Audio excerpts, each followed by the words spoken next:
V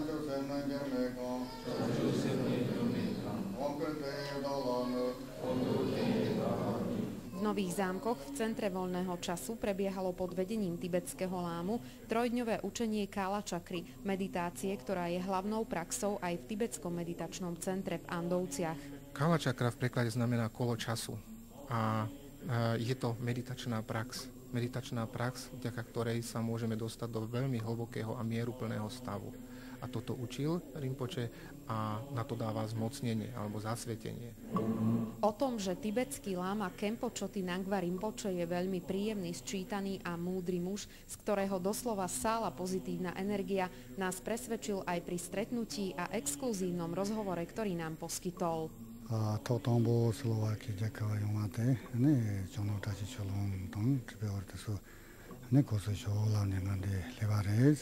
Láma nám porozprával o tom, ako prišiel z Indie a prvé, s čím sa stretol, bolo to, že Slovensko je veľmi čistá krajina, je tu veľmi čistý vzduch a ľudia žijúci na Slovensku majú otvorené srdcia. Veľmi dobré a bezproblémové bolo rozprávať im o buddhizme.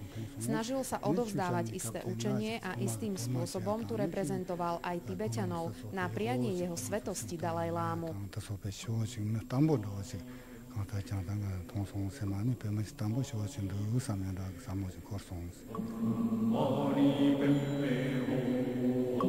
Samozrejme, veľa sa s ním rozprávame. Rinpoche je veľmi zvedavý človek a zaujíma ho okolie, v ktorom my žijeme a má veľmi dobrý názor na Slovákov, na Slovensko. Dokonca v istých fázach mi tvrdí, že mu to pripomína Tibet.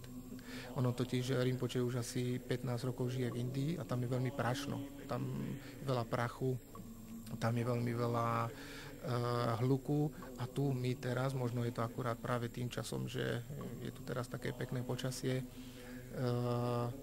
je taký čistý vzduch, všetko je zelené, takže veľmi sa mu tu páči a naozaj je tu veľmi spokojný a každý deň nám to takmer pripomína, že je tu veľmi nádherne.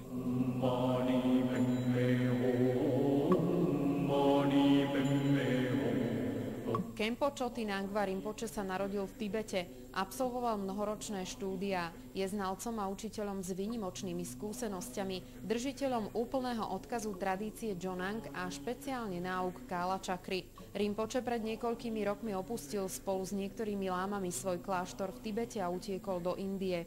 Je opátom kláštora jedinej monastérie línie Jonang v Indii, ktorú daroval Dalaj Láma pre rozvoj línie. Vedie tu mníchov v štúdiách i v trojročných meditačných ústraniach špecializovaných na prax 6 jóg Kála Čakry.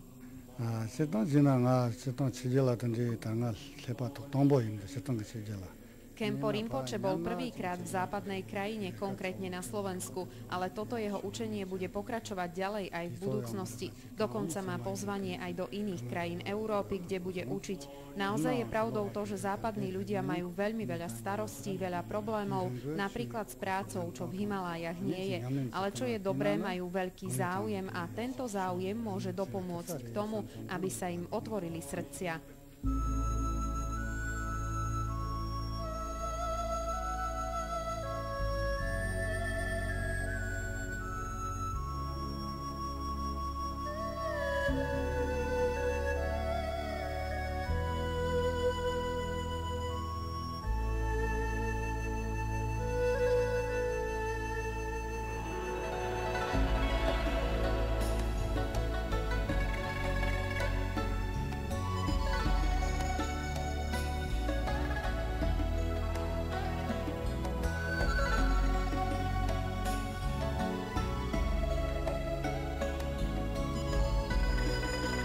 A na záver ešte jeden odkaz od Khenpo Rinpocheho pre všetkých našich divákov.